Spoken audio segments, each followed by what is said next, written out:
यह कहानी है एक ऐसे व्यक्ति की जिसने अपनी कल्पना और रचनात्मकता से न सिर्फ भारत बल्कि पूरे विश्व को प्रभावित किया।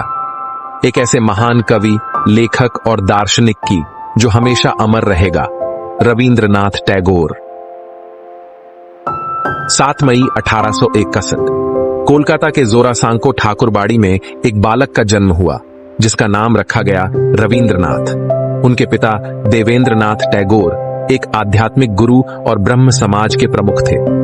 माता सरदा देवी घर की शांति और आध्यात्मिकता का स्रोत थीं। छोटे रविंद्रनाथ के अंदर बचपन से ही एक अलग सी छाया थी, एक कल्पना जो शब्दों के रूप में उभरती थी।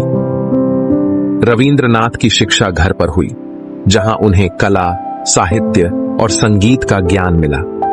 उन्हें कानून की पढ़ाई के लिए लंदन भेजा गया, लेकिन उनका मन कानून में नहीं लगा।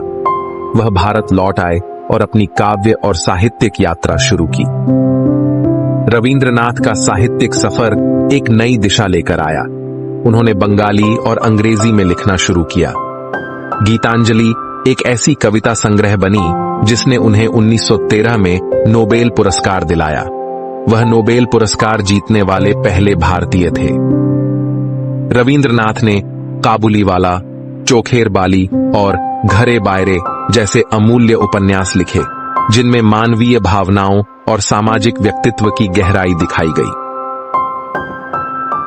रविंद्रनाथ ने भारत के राष्ट्रीय गान जन गण मन की रचना की।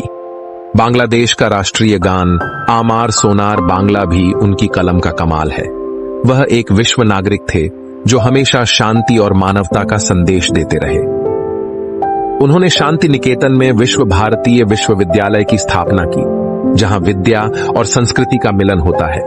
यह उनका सपना था, एक ऐसा स्थल जहां कला और आध्यात्मिकता का सम्मान हो।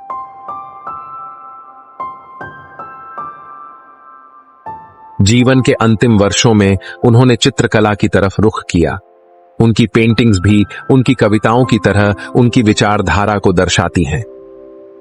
7 अगस्त 1941 को रविंद्रनाथ ने अपनी अंतिम सांस ली, लेकिन उनकी रचनाएं और उनका दर्शन हमेशा अमर रहेगा।